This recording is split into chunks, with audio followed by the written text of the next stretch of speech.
Why most proposal AI pilots fail and how to avoid it. Ever started a proposal AI pilot full of hope, only to see it fizzle out? You're not alone. Most pilots fail because of poor data, lack of adoption, or chasing shiny features without clear goals.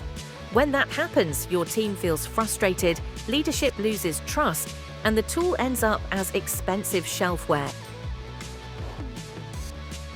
But it doesn't have to be this way. The secret is to start small, measure real impact like time saved or win rates, and build adoption step by step.